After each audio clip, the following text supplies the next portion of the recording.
یہ غصہ بھی بڑا منافق ہے. کمزور کے سامنے دماغ میں ہوتا ہے اور طاقتور کے سامنے دل میں. مرد وہ ہوتا ہے جو اپنی محبت کسی دوسرے مرد کے لیے نہ چھوڑے. ہم اس معاشرے میں رہتے ہیں جہاں چھوٹوں کو بڑوں سے بدتمیزی اور بے دھڑک جواب دینے کو ہم کانفیڈنس کا نام دیتے ہیں. یہ وہ معاشرہ ہے جہاں بہنوں کو اپنی محبت کا یقین دلانے کے لیے اپنی جائیداد کا حصہ چھوڑنا پڑتا ہے.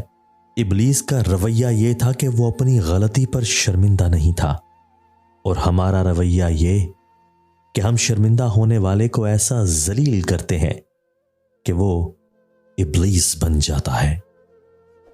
اگر انسانوں پہ گزرنے والی کیفیت ان کے دل کی بجائے ماتھے پہ لکھی ہوتی تو تم جن سے حسد کرتے ہو ان پہ تمہیں رحم آتا. اور پھر زندگی تو وہ کہانی ہے کہ جس میں من چاہے کردار نہیں ملتے. جو ادھورا رہ جائے وہ کبھی مکمل نہیں ہوتا، خواہ وہ کہانی ہو، خواب ہو، زندگی ہو یا انسان. مرہم اتنی جلدی اثر نہیں کرتا جتنی جلدی انسان کی توجہ کرتی ہے. عبادت، محبت اور معافی سب پردے کی چیزیں ہیں. کوشش کیجئے اس میں کوئی تیسرا نہ ہو.